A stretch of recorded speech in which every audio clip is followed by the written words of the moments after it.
Greetings, everyone. This is Gail Macinda with History Quick with another short story for you today.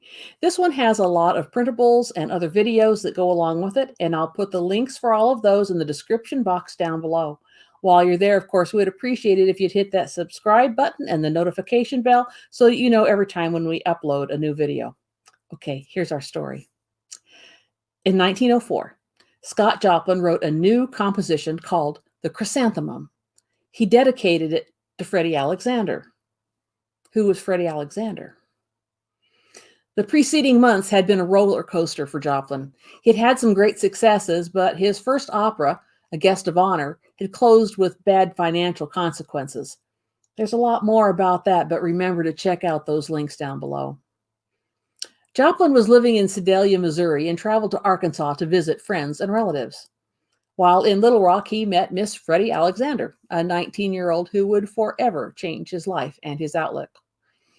During the courtship that followed, Joplin did what a lot of musicians do. He wrote a song for his beloved, and he named it The Chrysanthemum, an Afro-American intermezzo.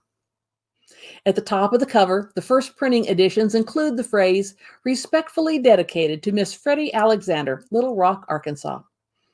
It was copyrighted on August 22nd, 1904, but was actually being published and distributed some months earlier. Well, Freddie and Scott were married on June 14th, 1904, at the home of Freddie's parents. At the time, Freddie was 19, Scott was 37. Following the wedding, Scott and Freddie set off by train for an extended trip. And while it may have been a honeymoon, it was still, without a doubt, a working trip for Scott. He gave performances in Missouri and in Oklahoma, which was known as the Indian Territory at the time. Along the way, however, Freddie became ill, and by the time they got to Sedalia, she was confined to bed.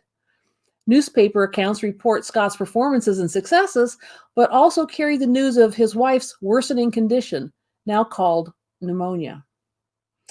He had to continue work, but devoted as much time as he possibly could to his bride. Now, Freddie came from a large family. One sister, named Lovey, was 2 years older. Lovey came from Little Rock to be at her sister's bedside, arriving on Thursday, September 8th. But Freddie died 2 days later, September 10th, 1904, less than 3 months since their wedding. So who was Freddie Alexander? She was Freddie Alexander Joplin, the young lady who won Scott Joplin's heart. I can't help but wonder why he chose this title for her song. Chrysanthemums are certainly beautiful. They're hardy, long-lived, gardeners love them, and they're the favorite autumn flower of many people. But flowers have become associated with different things and in what is called the language of flowers. Since chrysanthemums are hardy and live a long time, they are used in symbolizing eternity. As an extension of that, many cultures associate chrysanthemums with death.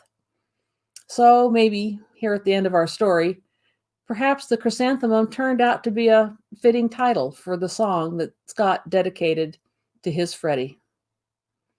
As always, go be awesome today, and until we see you next time, bye for now.